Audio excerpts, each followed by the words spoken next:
Ito na, paminta, toyo, oyster sauce. Minarinate yung manok. Yan. Gagawa natin ng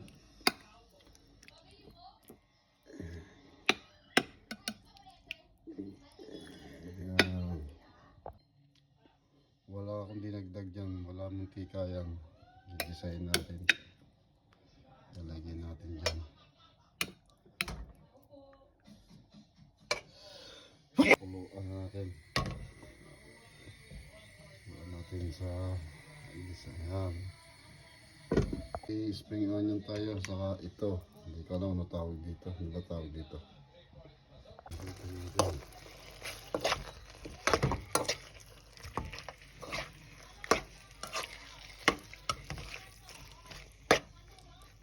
Pwede na ilagay ang ating mga ingredients. Natin yung minarinate natin sa kanya. Dagdag natin yung agenda natin. Natin sibuyas.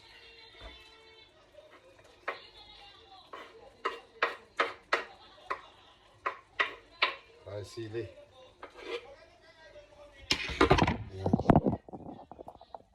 Lagyan natin yung sili, saka yung sibuyas. Nilagay ko na yung parsley, saka yung dahon na yun, hindi ko alam pangalan.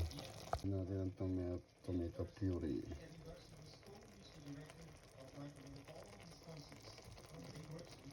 Ayan, tama na. Patis.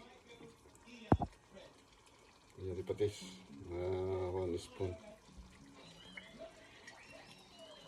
Ayan. Very good.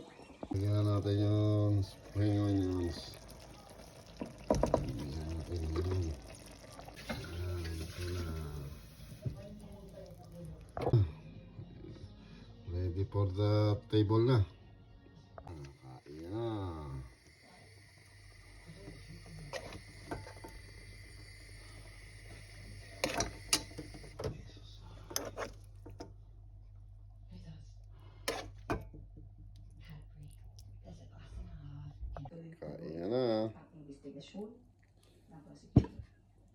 Sa ngayon, wala pa anyang natatanggap ng palasyo na impormasyon kung may paparating pang arrest warrants mula sa ICC. Jorly Delgado, ABS-CBN News. That's right. Ni Pangulong Ferdinand Marcos Jr. at ng Philippine National Police ang obligasyon ng Pilipinas sa pakikipagtulungan sa Interpol